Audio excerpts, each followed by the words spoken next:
عالم باعمل جناب حضرت مولانا محمد اظہار الحق صاحب المظاہری ناظم اعلیٰ الجامعۃ العربیہ اشرف العلوم کندھا کے حضرت والا کے آمد ہو چکے ہیں۔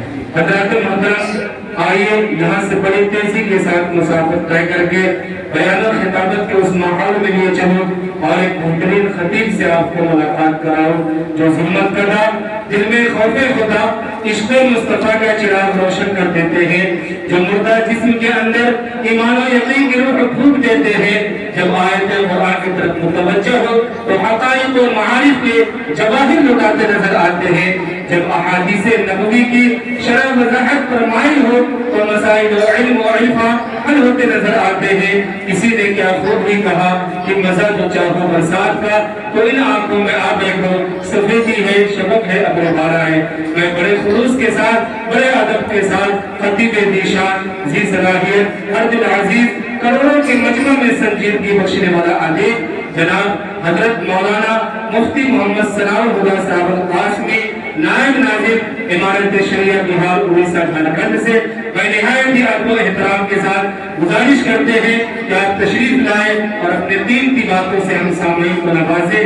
اس شعر کے ساتھ آپ کا استقبال ہے کہ جیسے اندر ویسے باہر ہوتے ہیں، جیسے اندر ویسے باہر ہوتے ہیں، یعنی خود میں مست قلندر ہوتے ہیں، قطرہ قطرہ خود کو بھرنا پڑتا ہے، تب جا کر کچھ لوگ سمندر ہوتے ہیں۔ الرحمن الرحیم الحمدللہ رب العالمین والصلاة والسلام علی رسولہ الکریم اما بعد اعوذ باللہ من الشیطان الرجیم بسم اللہ الرحمن الرحیم وقال الرسول یا رب ان قوم اتخذوا هذا القرآن مهجورا صدق اللہ العظیم۔ سب سے پہلے تو ان بچوں سے گزارش ہے کہ وہ نماز والے سب چھوڑ دیں اور سامنے آئے۔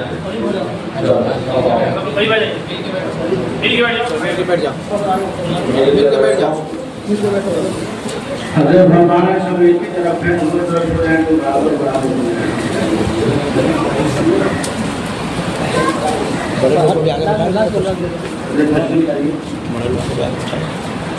نزدیک کر لیجیے،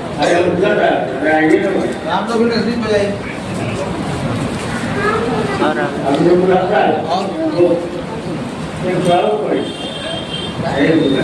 اور لوگ ادھر آ جائیے،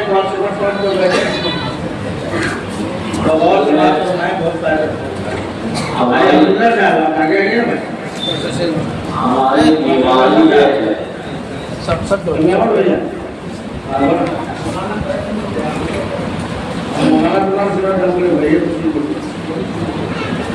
ہماری بیماری یہ ہے کہ ذکر کی مجلس میں، دینی مجلسوں میں ہم پیچھے بیٹھنا پسند کرتے ہیں۔ کیوں کرتے ہیں؟ تاکہ اگر بھاگنا ہو تو پیچھے سے بھاگنے میں سہولت رہے اور آگے والے کو ٹھیک کر کے جانے میں ذرا دشواری محسوس ہوتی ہے، تو شرم بھی آتی ہے، تو اس لیے لوگ پیچھے بیٹھتے ہیں۔ بسوں میں اگر پیچھے والی سیٹ مل جاتی ہے اور آگے والی سیٹ مل گئی، خالی ہو گئی، لوگ ٹاپ کر کے جا کر کے بیٹھتا ہے، اگلی سیٹ ہوتا ہے جگہ ہو۔ اور دینی مجلسوں میں کہاں بیٹھتا ہے؟ سب سے پچھلی صف۔ حضرت مولانا عبدالرحمن جلیل آبادی رحمۃ اللہ علیہ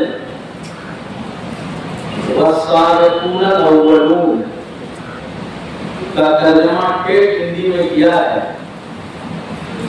کہ جو اگائی ہے وہ اگائی،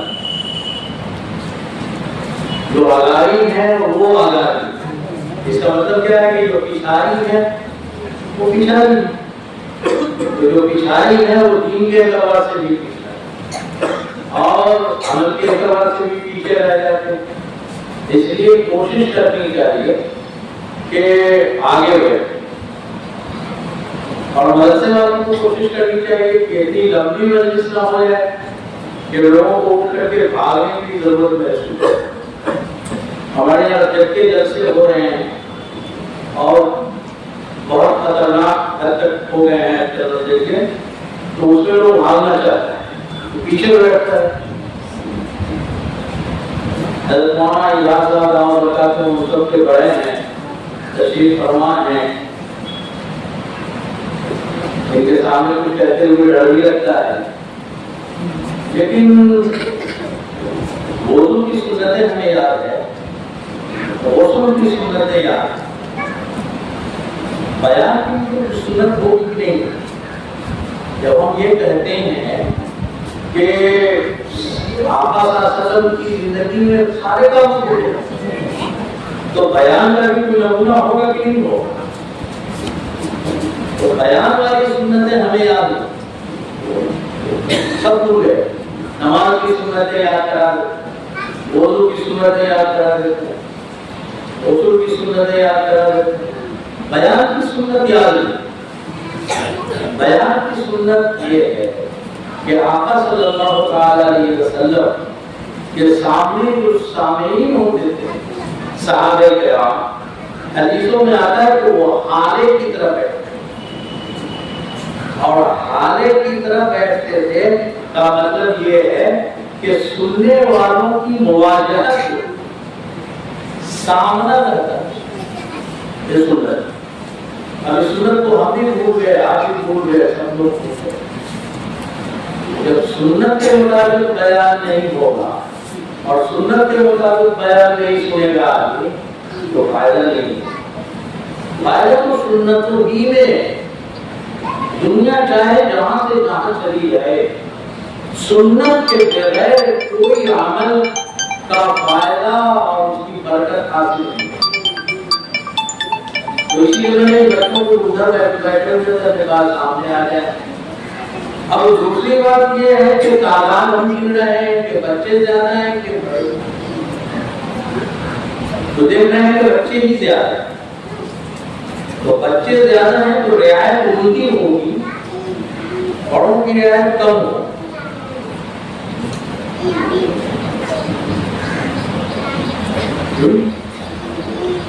تو پہلے تو ان بچوں سے بات اور گفتگو ہو, گفتگو جانتے ہو, ہاں کیا ہوگی, بول, ہاں اتنا دھیرے بولے گا تو باہر کیسے زور سے بولے گا. اور گفتگو کا مطلب یہ ہوتا ہے کہ کچھ تم بولو گے اور کچھ ہم بولیں گے.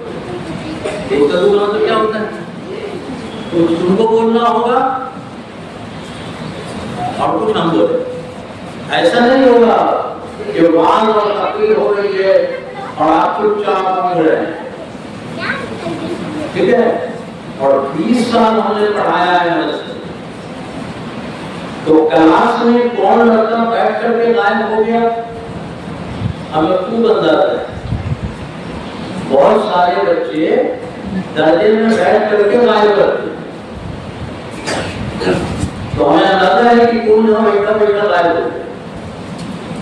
اس لیے سب متوجہ رہیے اور باتوں کو غور سے سنیے, اور کل ہم پوچھ لیں گے کوئی ٹھیک. تبلیغی جماعت والے کیا کہتے ہیں کہ 6 باتوں پر عمل کرنا ہے. کیا کہتے ہیں, جب بولنا دوست تھوڑی دیر بھول جاؤ کہ تاریخ محمد صاحب علی صاحب حضرت مولانا کا بیٹھے ہوئے. تبلیغی جماعت والے کتنی بات کہتے ہیں, 6 باتیں کہتے ہیں. دینی علم حاصل کرنے کے لیے بھی 6 باتوں کی ضرورت ہے. کتنی باتوں کی, کتنی باتوں کی, 6 باتوں کی ضرورت ہے دینی علم حاصل کرنے کی. اور یہ بچوں کے لیے نہیں, یہ بڑوں کے لیے بھی. سب سے پہلی چیز یہ ہے کہ آپ نیت خالص کریں کہ ہم اللہ کے لیے پڑھ رہے ہیں, اللہ کی رضا کے لیے پڑھ رہے ہیں. کس کے لیے پڑھ رہے ہیں, یہ غائب ہو گیا. کس کے لیے پڑھ رہے ہیں, ہاں یہ پہلا نمبر. بڑے اس کو کہتے ہیں اخلاص. کیا کہتے ہیں, ہم پڑھیں بھی اللہ کے لیے اور پڑھائیں بھی اللہ کے لیے, بڑے کیا کہتے ہیں اس کو؟ اخلاص. کیا کہتے ہیں؟ پرتم سنتے ہیں.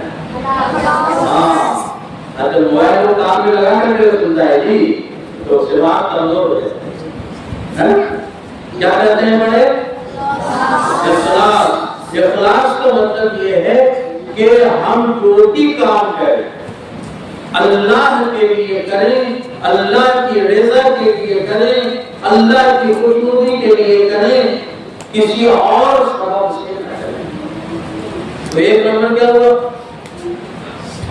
کیا ہوا؟ غائب ہوا تو جواب نہیں ملا, حاضر رہنا ہے. کیا ہوا ایک نمبر؟ اخلاص اللہ کے لیے. اور اخلاص کے ساتھ آپ کو یہ بات یاد رکھنی چاہیے, طلبہ کو بھی اور اساتذہ کو بھی. یہ رائے ہو گیا, یہ رائے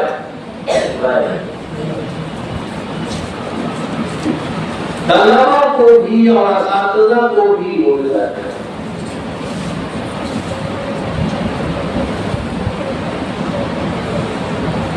طلبہ کو بھی اور اساتذہ کو بھی یہ بات یاد رکھنی چاہیے, سب کو یاد رکھنی چاہیے, نمازی کو بھی یاد رکھنی چاہیے, تبلیغیوں کو بھی یاد رکھنی چاہیے کہ ہر کام کس کے لیے کریں؟ اللہ کی رضا کے لیے کریں. کس کے لیے؟ اللہ کی رضا کے لیے کریں. بڑے اس کو کیا کہتے ہیں؟ اخلاص کہتے ہیں. اخلاص.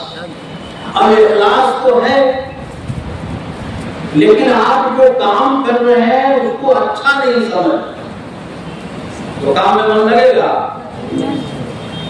کام کر رہے ہیں اخلاص کے ساتھ, لیکن کام جو کر رہے ہیں, جو کام آپ کے حوالے کر دیا گیا اسے آپ اچھا نہیں سمجھ رہے تو من لگے گا کام کرنے؟ نہیں لگے گا. لگے گا؟ نہیں لگے گا. تو ہمیں جو مدرسے میں پڑھ رہے ہیں اور جو مدرسے میں پڑھا رہے ہیں انہیں خوب اچھی طرح سمجھنا چاہیے کہ ہم جو کام کر رہے ہیں وہ سب سے اچھا کام کر رہے ہیں. ایسا کر رہے ہیں؟ ہاں. آقا صلی اللہ علیہ وسلم نے ارشاد فرمایا خیرکم من تعلم القرآن وعلمہ. تمہیں اچھا وہ ہے جو قرآن سیکھے اور سکھائے. تو جس کام کو اللہ کے رسول اچھا کہتے ہیں اس کے اچھا ہونے میں کچھ شبہ ہے؟ تو آپ لوگ کیا پڑھ رہے ہیں؟ قرآن پڑھ رہے ہیں. ارے بولنا ناسا نہیں ملا ہے. کیا پڑھ رہے ہیں؟ قرآن پڑھ رہے ہیں. اور اللہ کے رسول صلی اللہ علیہ وسلم نے کیا فرمایا کہ قرآن پڑھنا اور پڑھانا سب سے اچھا کام ہے. تو آپ اچھا کام کر رہے ہیں کہ خراب کام کر رہے ہیں؟ اچھا کام کر رہے ہیں تو من لگے گا کہ نہیں لگے گا؟ لگے گا نا. ہاں اب آواز آ رہی ہے. اب لگتا ہے کہ ناشتہ بڑے اس کو کہتے ہیں اعتماد. کیا کہتے ہیں؟ اعتماد. کیا کہتے ہیں؟ ایک نمبر کیا ہے؟ دو نمبر کیا ہوا؟ اعتماد. یعنی آپ کو بھروسہ ہونا چاہیے کہ ہم جس کام میں لگے ہوئے ہیں یہ کام دنیا کا سب سے اچھا کام ہے. اور جب آپ کا یہ یقین ہوگا اور آپ کو جب یہ اعتماد ہوگا تب آپ کی تربیت پڑھنے میں لگے گی, تب آپ کی تربیت پڑھانے میں لگے گی.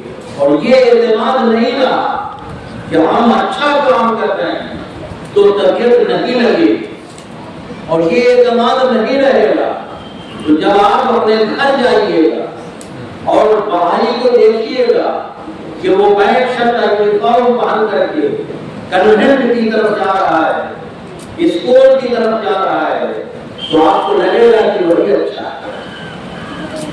تو اعتماد اگر آپ کو ہوگا کہ ہم جو کر رہے ہیں یہی اچھا ہے تو آپ کو کرتا پائجامہ چھوڑ کر کے پینٹ شرٹ پہننے کا شوق نہیں ہوگا.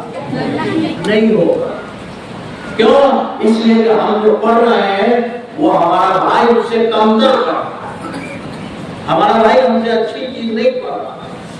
اور جب یہ اعتماد ہوگا تو ایسا نہیں ہوگا کہ طیب المدارس کے گیٹ سے نکلتے ہی ٹوپی آپ کی جیب میں چلی جاتی ہے، نہیں جاتی؟ ہاں، کیوں؟ اس لیے کہ اعتماد ہم جو پہن رہے ہیں اس پر بھی اعتماد ہونا چاہیے آپ کو کہ ہم اچھا پہن رہے ہیں تو ٹوپی اندر نہیں جائے۔ اب یہاں نماز کی پابندی ہوگی اور گھر جا کر کے نماز کی پابندی نہیں ہوگی، اس کا مطلب ہے کہ کہیں اعتماد نہیں کرتے۔ تو دوسرا نمبر کیا ہوگا؟ پہلا نمبر کیا تھا اور دوسرا نمبر، تیسرا نمبر جو ہے اخلاص۔ سمجھتے بھی ہیں کہ اچھا ہے لیکن محنت ہی نہیں کرتے، جھگڑا کرتے رہتے، لڑتے رہتے، سوئے رہتے، کھیلنے میں وقت بتاتے، تو پڑھائی ہوگی؟ اخلاص تو ہے، اعتماد تو ہے، محنت نہیں۔ استاد کہتے ہیں اس وقت پڑھنا ہے آپ کو، استاد کہتے ہیں اس وقت جو ہے کھیل لو، اب آپ کھیل لیجیے۔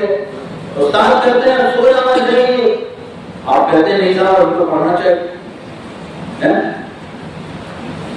تو محنت کیجیے گا استاد کے اور ذمہ داروں کے بتائے ہوئے طریقے کے اندر، ہاں، تب جا کر کے علم آئے گا، تب جا کر کے علم آئے گا۔ ہاں، کیوں ضروری ہے استاد اور اساتذہ اور ذمہ داروں کی بات ماننا؟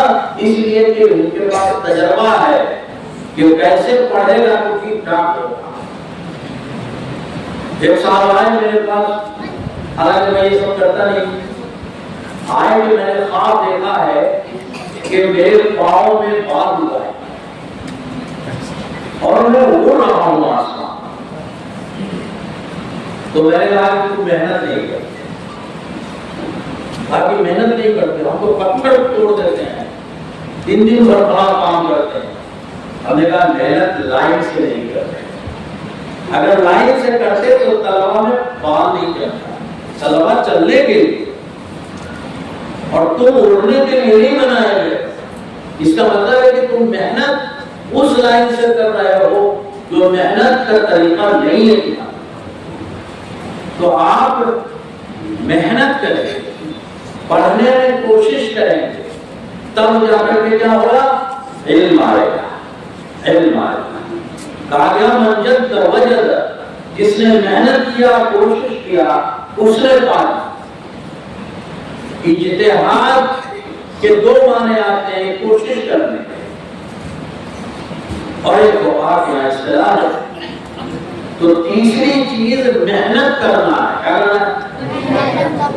اس کو کہتے ہیں اجتہاد، کوشش کرنا، محنت کرنا۔ کیسے ہوا؟ کون کون؟ اخلاص، اعتماد اور اجتہاد، یہ ہوا نا ہے؟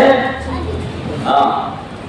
اب اگر محنت کر کے آپ نے کوئی ایسی صلاحیت نہیں پیدا کی جس میں آپ کو لوگ متوجہ ہوا، تو کوئی یہ پوچھے گا سب بڑھیا موضوع بن کے رہے، رسید کاٹے گا، چندہ کرے گا، انتظام کرے گا۔ تو جو آپ پڑھ رہے ہیں اس میں آپ کی خصوصی صلاحیت، میں یہ کہا کرتا ہوں کہ دورے تک کا مدرسہ ہونا ضروری ہے۔ آپ کا مدرسہ اگر نورانی قاعدہ کا ہے تو نورانی قاعدہ میں اتنا ممتاز ہو کہ کہیں جائے تو لوگ کہیں کہ فلاں جگہ سے پڑھ کے آیا ہے، اس کا نورانی قاعدہ ہوتی ہے۔ یہ ٹاٹا کی گاڑی سرکار پر ہوتی ہے، سب کچھ وہی بناتا ہے کیا؟ نہیں بناتا، چھوٹے چھوٹے ٹھیکیدار ہوتے ہیں چھوٹی چھوٹی کمپنیاں ہوتی وہ پارٹس بناتے اور ان پرزوں کو توڑ کر کے بڑی گاڑی بنتی اور ٹاٹا آپ کو موڑ لگا دیتا۔ تو آپ جو پرزہ تیار کر رہے ہیں وہ نورانی قاعدہ کا ہو، ناظرہ قرآن کا ہو، حفظ قرآن کا ہو، اتنا مکمل ہو کہ جب کہیں جائے آپ کا لڑکا تو کہیں لوگ کہ یہ تیجر المدارس سے پڑھ کے آیا ہے، اس کا قرآن صحیح ہے۔ ایک زمانے میں سمستی پور میں مدرسہ ہوا کرتا تھا فیض العلوم کبئی بندرا، وہاں کے بچے جب دارالعلوم جاتے تھے تو اس کا داخلہ امتحان نہیں ہوتا۔ حضرت مولانا عبدالحق صاحب رحمۃ اللہ علیہ صدر مدرس اور شیخ الحدیث تھے، وہاں کہتے تھے خلیل الرحمن کے مدرسے سے آیا ہے، اتنی کافی۔ اس نے کہہ دیا کہ مولانا خلیل الرحمن کے مدرسے سے آیا ہو تو وہ امتحان نہیں ہوگا، ٹھیک ہے پڑھ جائے۔ تو اتنا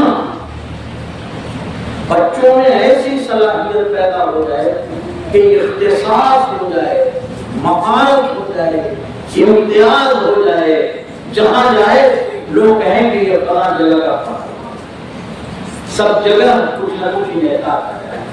لیکن آج بھی جب سمرا کے حافظ کی بات آتی ہے، خیروا کے حافظ کی بات آتی ہے تو لوگ کہتے ہیں ٹھیک ہوگا، ٹھیک ہوگا۔ انعطا تو آ گیا، نہیں کہتا کہ بالکل پہلے والا ہو، لیکن آج بھی پائے کیوں؟ دارالدیوبند سے ہیل کر کے کوئی آتا ہے تو نہیں کہتا ہے کہ پکا حافظ ہوگا، سمرا کا پڑھاؤ، خیروا کا پڑھاؤ، امتیاز۔ تو اس کو کہتے ہیں اختصاص۔ کیا کہتے ہیں؟ اختصاص۔ کیا کہتے ہیں؟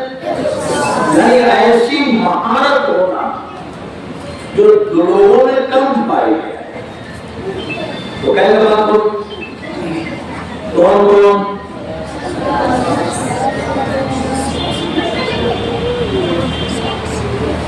سمجھا؟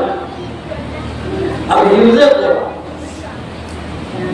سمرا مدرسے کو قائم کو دوسرے نہیں کیا، لیکن شہرت حافظ بادشاہ کے دور میں حافظ بادشاہ سے ان کے ابا نے پوچھا کہ آپ کو قرآن کیسا یاد ہے؟ اے اللہ، آپ کو قرآن کیسا یاد ہے؟ تو بیٹے نے پوچھا ابا آپ کو کیسا یاد ہے؟ تو ابا نے کہا کہ مجھے پورا قرآن سورہ فاتحہ کی طرح یاد ہے۔ کیسے یاد ہے؟ ہاں، ہم نے 25 بار پڑھتا ہے اور 5 بار کا امتحان دیتا ہے کہ نہیں یاد۔ کیا کہا؟ پورا قرآن سورہ فاتحہ کی طرح یاد ہے۔ باپ نے پوچھا حافظ بادشاہ سے بیٹا تم کو کیسا یاد ہے؟ تو حافظ بادشاہ نے کہا کہ پورا قرآن بسم اللہ کی طرح۔ یہ ہے یاد، یہ ہے اختصاص، یہ ہے مہارت۔ اور ہماری حالت کیا ہے کہ پیچھے سے کسی نے کھانسی کر دیا تھا ابھی تو معلوم ہے کہ حافظ صاحب آئے، اور اگر 2-4 رکوع پڑ گیا تو مقتدی سجدے میں امام صاحب آئے۔ کیوں؟ اس لیے کہ قرآن اس طرح یاد نہیں ہے جس طرح یاد ہونا چاہیے۔ تو حافظ بادشاہ جب مر گئے، مرنے کے 5 سال کے بعد ان کی قبر کھلی اور ان کے جنازے کو نکالا گیا تو جسم سلامت تھا۔ یہ اس حفظ قرآن کی برکت ہے۔ کتابوں میں تو بہت پڑھا لوگوں، لیکن 62 سے 67 کا یہ کام ہے۔ 67 کے لوگ جنہوں نے دوبارہ جنازے کی نماز اور قبرستان سے لا کر کے مدرسہ قاسمیہ یہ قرآنیہ سمرا کے احاطے میں رکھ، وہ آج بھی زندہ ہیں، بتاتے ہیں۔ تو 5 سال ہم لوگ تو فتویٰ دیتے ہیں کہ 3 دن میں پھٹ پھٹ جاتا ہے اور جنازے کی نماز نہیں پڑھی جائے گی اور لاش پڑ گیا ہوگا خبر۔ 5 سال کے بعد اگر جسم سلامت ہے اور غسل دے کر کے دفن دیا جا رہا ہے تو ماننا ہوگا کہ قرآن کریم جو یاد تھا ان کو یہ اس کی برکت تھی. ایسا یاد اگر ہوگا حافظ قرآن کو تو آج بھی اس کے جسم کو مٹی نہیں کھائے. تو کتنا ہونا چاہیے؟ اختصاص. کیا ہونا چاہیے؟ مہارت ہونی چاہیے. بھائی بات سمجھ رہے ہیں؟ کتنے ہوں گے؟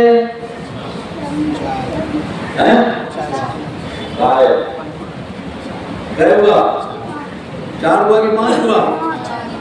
کون کون؟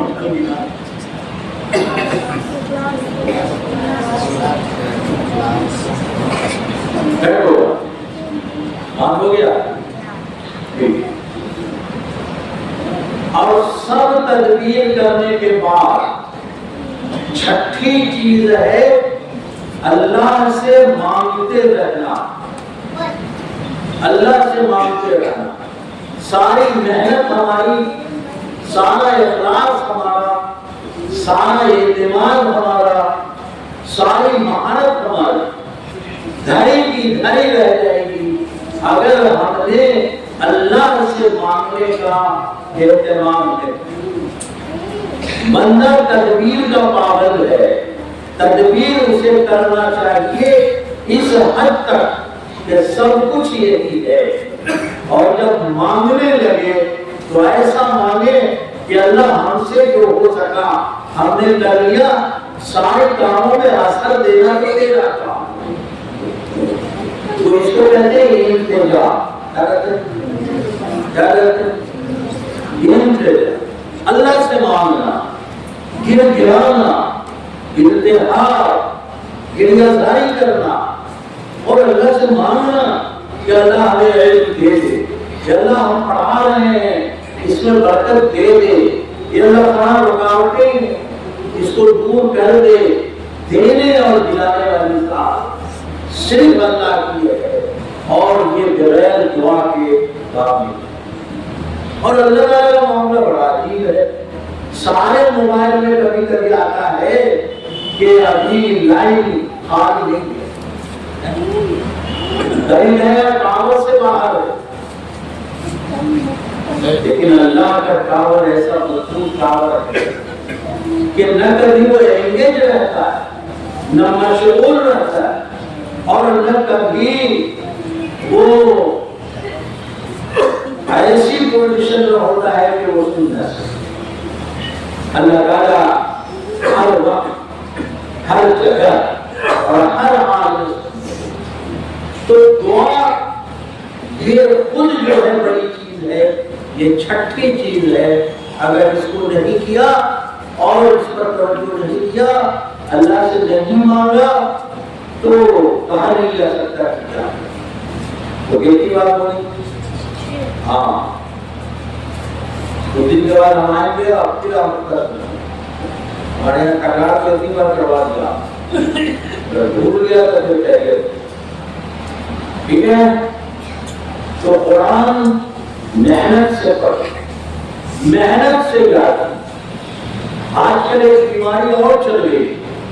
یہ نیا جو پڑھانے کا سب آتا ہے نا لڑکا سب اسکول کالج سے، جہاں کا ماحول دین بیزار ہوتا ہے، تو وہ یہ کہتا ہے کہ بھائی اگر ہم قرآن کریم تلاوت کریں اور اس کے معنی نہ سمجھیں تو پڑھنے سے کیا فائدہ ہے. انگریزی کتاب کی ریڈنگ دیں اور معنی نہ سمجھیں تو فائدہ کیا. ہندی کتاب کی ریڈنگ دیں اور معنی نہ سمجھیں تو کیا فائدہ ہے. یہ شیطان وسوسے کا خوب اچھی طرح سوال کی کہ دنیاوی کتابوں پر اللہ کی کتاب کو قیاس نہیں کیا. دنیاوی کتابوں میں تو ٹھیک ہے یہ بات، اللہ کی کتاب میں یہ بات ٹھیک نہیں ہے. اللہ کی کتاب کا معجزہ ہے کہ بغیر سمجھے بوجھے بھی پڑے. تو ہر حرف پر کم سے کم 10 نیکی کتنی ملے گی؟ 10. ہاں بغیر سمجھے پورے پڑھے تلاوت سے پڑھے تو ہر حرف پر کتنی نیکی؟ 10 نیکی مل جائے گی. اور یہ بات کہاں سے نکلی؟ یہ بات یہاں سے نکلی کہ آقا صلی اللہ علیہ وسلم نے ارشاد فرمایا کہ جو قرآن کریم کی تلاوت کرے گا اس کے ہر حرف پر 10 نیکی. اور فرمایا کہ میں یہ نہیں کہتا کہ الف لام میم ایک حرف ہے، بلکہ الف ایک حرف ہے، لام ایک حرف ہے، میم ایک حرف ہے. کہنا الف ایک حرف ہے، لام ایک حرف ہے، میم ایک حرف ہے. کتنا ہو گیا؟ کتنے نے کی لی؟ 30. جو نقطہ میں بتانا چاہتا وہ یہ کہ آقا صلی اللہ علیہ وسلم مثال میں، ایگزامپل میں، ادھارن میں یہ بھی کر سکتے تھے کہ اللہ کے ہر حرف پر 10 نیکی، ذالکہ کے ہر حرف پر 10 نیکی، رحمان کے ہر حرف پر 10 نیکی، الحمد کے ہر حرف پر 10 نیکی، یہ کہہ سکتے تھے. لیکن آپ نے الحمد نہیں کہا، رحمان نہیں کہا، اللہ بھی نہیں کہا کہ الف لام. اور الف لام بھی وہ کلمہ ہے جس کے معنی عرب کی نہیں کہا، جس کے معنی عرب بھی نہیں کہا. اس کا مطلب یہ ہے کہ بغیر سمجھے مجھے پڑھے گا. الف لام میم کا معنی کوئی نہیں سمجھ رہا. مثال میں آقا نے فرمایا کہ 3 حرف ہے، 30 نیکی ہوگی. پتہ چلا کہ بغیر سمجھے مجھے صرف تلاوت کرے گا تب بھی ہر حرف پر 10 نیکی. ہمارے یہاں سے تلاوتوں کا اہتمام بھی ہوتا ہے. ہمارے بچپن میں گاؤں میں نکل جائیے تو ہر گھر کے دروازے بچے قرآن کریم کی تلاوت کرتے پائے جاتے ہیں. گھر میں عورتیں پڑھا کرتے. اب یہ بات ختم ہو، اب تو دیر میں اٹھتا ہی ہے. رات کو دیر تک موبائل میں لگا رہے گا اور صبح دیر سے اٹھے گا. ساری بیماریوں کی جڑ یہ دیر سے اٹھنا ہے. ساری بیماریوں کی جڑ دیر سے اٹھنا ہے.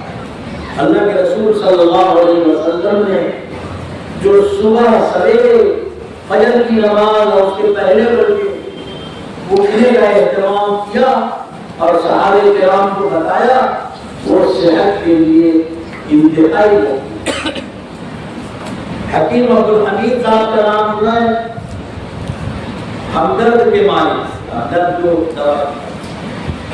حکیم عبدالحمید. تو ان کے مزار پہ میں گیا ایک بار، تو کتبہ لگا ہوتا ہے، لگا ہوتا ہے نا کتبہ. تو مختلف قبر کے کتبوں پہ آپ نے دیکھا ہوگا 2 ہاتھ اٹھاتے جائیے، پھول چڑھاتے جائیے، فاتحہ پڑھتے جائیے، دعا کرتے جائیے، یہی سب لکھا رہتا ہے نا. حکیم عبدالحمید کے مزار پہ لکھا ہوا ہے کہ پوری زندگی جب سے میں نے شعور سنبھالا کبھی ایسا نہیں ہوا کہ میں سویا رہا ہوں اور سورج نکل گیا. کم عمر نہیں پائی 80-87 سال اور میں پوری زندگی جب سے ہوش سنبھالا خیال ہوا کبھی ایسا نہیں ہوا کہ سورج نکل گیا ہو اور میں سویا. اور اس کے بعد لکھا ہے کہ اسی وجہ سے پوری زندگی میں کبھی بیمار نہیں. ایک بار سر میں ہلکا درد ہوا تو میں مراقبہ میں چلا گیا، 5 منٹ میں وہ درد ختم. اور بیمار جب پڑے تو آخری پڑے مرض الموت اور اسی میں مر گئے. اور دوسری بات ہم لوگوں کے لیے لکھا ہے کہ ابو الکلام، ابو البیان، ابو اللسان بہت لوگ ہوئے. ابو الکلام، ابو البیان، ابو اللسان بہت لوگ ہوئے ہیں. میں نے کوشش کی کہ ابو العمل بن کر کے زندگی گزاروں. تو اصل عمل ہے، ابو العمل بننے کی کوشش. تو میرے بھائی یہ قرآن کریم بنا سوچے سمجھے پڑھے گا تب بھی ہر وقت پر دست نہیں دی. اور ایسا نہیں ہے کہ اللہ نے کہ ہم پر دست نہیں دی. تلاوت کیجئے گا تو شیطان کے حرم پر بھی دست نہیں دی، قارون کے حرم پر بھی دست نہیں دی، فرعون کے حرم پر بھی دست نہیں دی، نمرود کے حرم پر بھی دست نہیں دی. تلاوت کیجئے گا تب. ایسا نہیں بڑی جگہ سوتے ہوئے سنا ہوا کر دیا کہ وہ مفتیٰ پر کہہ رہے تھے کہ فرعون پر بھی دست نہیں دی ہے اور وظیفہ شروع کر شیطان شیطان شیطان فرعون فرعون فرعون ابلیس سب ابلیس ہو جائے گا، سب ابلیس ہو جائے گا. تلاوت قرآن اگر جو ہے فرعون کا نام آیا، قارون کا نام آیا، نمرود کا نام آیا، حامان کا نام آیا، ابلیس کا نام آیا، تو ہر حرف پر کتنے کی 10 نیکی اس کی تلاوت پر ملے. حالانکہ یہ سب اللہ کے مردود پر اللہ کے ناپسندیدہ لوگ، لیکن یہ ناپسندیدہ بھی قرآن میں آ گیا. آپ اس کی تلاوت کر رہے ہیں تو اللہ پر 10. اب آپ کی گنتی پڑھتے ہیں آپ لوگ کہیں تک یاد ہے؟ 100 تک. ہاں اب بتاؤ ابلیس میں کیا حرف ہے؟ جلدی جلدی بہت پہلے گن کے بتاؤ. ارے ابلیس میں کتنا حرف ہے؟ 5 ہے نا. ابلیس کی تلاوت کرے گا قرآن میں تو 50 ملے گی نہیں ملے. ارے جلدی قارون میں کتنا ہے؟ جلدی جلدی حضرت کا بیان ہونا ہے. 5 ہی ہے نا. ہاں فرعون میں کتنا ہے؟ 5. حامان میں کتنا ہے؟ 5. نمرود میں کتنا ہے؟ شیطان میں کتنا ہے؟ ہاں یہ جتنے اللہ کے ناپسندیدہ ہیں یہ سب 50 نمبری ہیں. تلاوت کرو گے تو 50 نمبر پکا پکا. صرف ایک مردود ہے جو 6 نمبری ہے، اور شیطان. تو کتنے یہ سب تھے نا، یہ جتنے نام ہیں ابلیس شیطان کو چھوڑ دیے تو بقیہ اور اللہ کے رسول صلی اللہ علیہ وسلم کے وقت نہیں. لیکن ایک شیطان تھا، اس کا نام تھا ابو لہب. کیا نام تھا؟ تبت یدا. ہاں اس لیے جو ابھی لہب آیا ہے نا وہ یہ ابو لہب ہے. یہ تنہا ایسا مردود ہے جس کی تلاوت کرو گے تو 6 نمبر ملے گا. کتنا ملے گا؟ کتنا نمبر ہے اس میں کیا ہے؟ 6 نا. تو تلاوت بغیر سوچے سمجھے کی ہے. تلاوت میں اللہ کے مردود لوگوں کا نام لیا آئے گا تو اتنے ثواب ملے گا جتنا دوسرے حرف کے پڑھنے پر ملتا ہے. ٹھیک ہے ہو گیا. اب بچہ حافظ ہو گیا تو پڑھنا شروع کرتا ہے 2-3 سال کا. 2 بار 3 بار پڑھ لیا تب یہ گاؤں میں آتا ہے حافظ جی حافظ جی حافظ. پتہ ہی نہیں لگتا. یہ قرآن پہ لگ گیا تو اللہ تعالیٰ نے اس کا مقام بلند کر دیا. ابھی حافظ نہیں ہوا، ابھی سے حافظ جی ہو گیا. قرآن میں نہیں ختم ہوا حافظ جی. اللہ کہتے ہیں کہ اچھا حافظ تو میں، واللہ خیر حافظ. اللہ اچھا تو اللہ حافظ ہے اور یہ قرآن کو پڑھ رہا ہے، حفظ کر رہا ہے، یہ بھی حافظ ہو گیا. تو گویا کہ اللہ کے صفاتی ناموں میں ایک نام اس بچے کو ابھی مل گیا حافظ. ٹھیک ہے. آمین ہے نا؟ ہاں تو حافظ صاحب ہو گئے، قرآن سے نسبت ہوئی تو بچہ حافظ ہو گیا.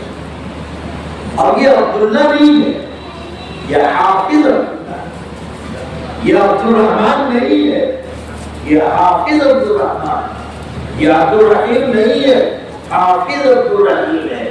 اللہ کے نام میں ایک نام مل گیا، اللہ کے صفات میں ایک صفت اس کو مل گئی.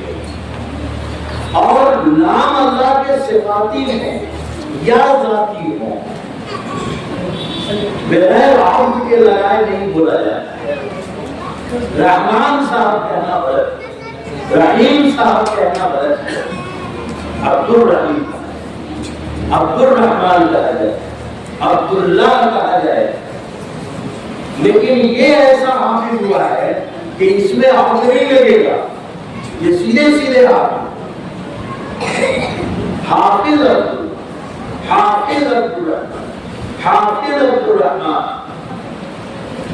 حافظ کے پہلے آپ نہیں لگتا اور بقیہ لگتا ہے تو اللہ نے یہ نام دیکھتے. اب یہ ہاں دیکھ رہے ہیں ہم، کلاس ختم نہیں ہوا. اب یہ بچہ جس نے قرآن حفظ کر لیا تو اس کے والدین کو تاج پہنا کر کے قیامت میں جو نمایاں کیا جائے، اور جس کو اللہ تاج پہنا دیں گے وہ تو جنت میں ملے گی، جہنم میں. تو لڑکا حافظ ہو کے چلا گیا جنت، اور والدین کو تاج پہنا کر کے بھیج دیا جنت، اور کہا کہ 10 ایسے لوگ جو جہنمی ہو چکے ہوں گے، جہنم واجب ہو چکی ہوگی، ان کو یہ بچہ سفارش کرا کر کے جنت لے جائے. اب دادا جان جہنم والی لائن میں لگے، ہوتا جائے گا کہا کہ دادا کہاں؟ ارے یہ جا رہے. کیوں جا رہے ہو؟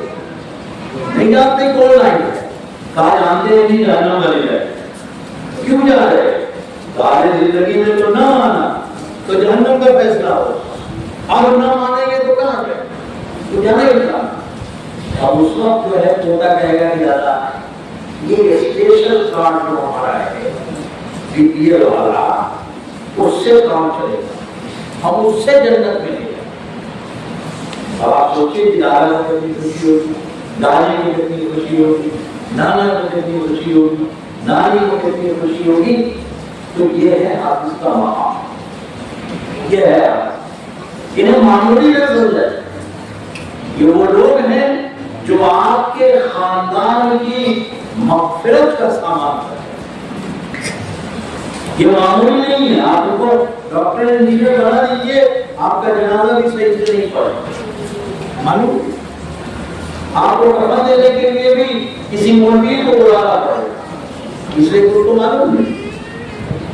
یہ بڑے قیمتی لوگ، ان کو سمجھنا چاہیے، ان کی عزت کرنی ہے، ان کے آرام آسائش کا خیال رکھنا ہے، اور ان کی عظمت کا تقاضا یہ ہے کہ انہیں محبت کی نگاہ سے ان کے لیے وسائل فراہم اور ان کے لیے سہولتیں پیدا کی، یہ بڑے قیمتی لوگ. تو قرآن پڑھنے اور قرآن یاد کرنے کا تو یہ معاملہ ہوا. قرآن پر جب آدمی عمل کرے گا تو محفوظ ہو جائے گا کہ نہیں ہو جائے گا؟ پھر قرآن محفوظ، حافظ کا جسم محفوظ. جو آدمی قرآن پر عمل کرے گا وہ بھی محفوظ ہو جائے گا. قیامت میں اللہ پوچھیں گے کہ یہ لوگ کیوں گڑبڑ ہو گئے، تو رسول کہیں گے کہ انہوں نے قرآن کریم کو چھوڑ دیا تھا. کا مطلب یہ ہے کہ ہمیں عمل کرنا تھا. فقال الرسول یا ربی ان قومی اتخذوا هذا القرآن مهجورا. قرآن کو چھوڑ دیا، اور قرآن کو ہم نے چھوڑ دیا، قرآنی احکام کو چھوڑ دیا. لیکن قرآن ہی کو ہم نے چھوڑ دیا، تو جو عزت کا سبب تھا وہی چھوڑ دیا. تو عزت کہاں سے آئے؟ عزت کہاں سے آئے؟ اقبال نے کہا کہ وہ زمانے میں معزز مسلمان ہو گئے اور تم خال ہوئے تاریخ قرآن چھوڑ، قرآن پر عمل چھوڑ، جس کے نتیجے میں یہ ساری فطرت، ساری قسمات کی، سارے معاملات، ساری پریشانیاں اس لیے آ گئی ہیں کہ ہمیں قرآن کریم لوگوں اگر یہ مسلمان آج بھی قرآن کریم پر عمل کرنے لگے، آج یہ وعدہ خلافی نہ کرے، یہ والدین کے ساتھ اس میں سلوک کرے، یہ زنا کے کاموں سے دور رہے، یہ نام طور پہ کبھی نہ کرے، یہ سلام کو رواج دے، یہ غیبت سے پرہیز کرے، یہ چور میں نہ پڑے، یہ برادری کی بنیاد پر اپنے کو بڑا چھوٹا نہ سمجھے، نگاہیں نیچی کر کے چلا کرے، پردے کا اہتمام کیا جائے، عورتیں پردوں کا اہتمام کریں، شادی بیاہ کیا جائے نہ لیا جائے، بچوں کی صحیح سے تربیت کی جائے، مدرسے میں بھیجا جائے، پڑھایا جائے، تو آپ کی عظمت، آپ کی ساتھ شوکت مسلمانوں اور وقار بحال ہو جائے گا. اور بحال کرنے والی ذات اللہ نہیں ہے اور اللہ سے کوئی چیز بعید نہیں ہے. تاتاریوں نے کتنے تماشے کیے، کتنے مسلمانوں کو تحقیق کیا، لیکن میرے بھائی اقبال نے کہا ہے آیا جوش تاتار کی افسانے، آسمان مل گئے کعبے کو سلام کھانے سے.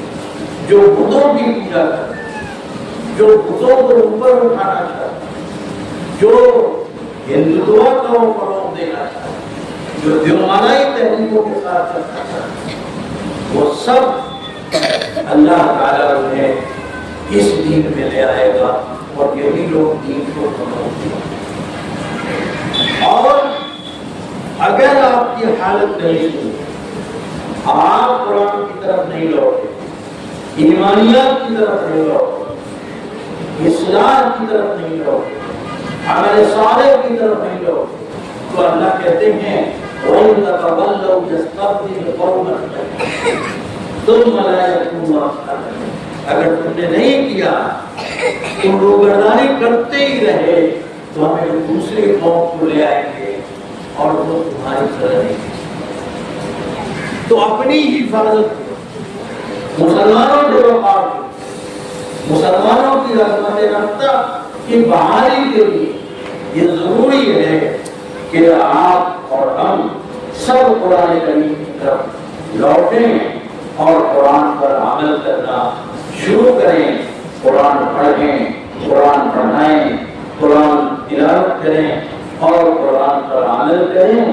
اللہ تعالیٰ ہم سب کو کہنے سننے سے زیادہ عمل کی توفیق عطا فرمائے. وآخر دعوانا ان الحمد للہ.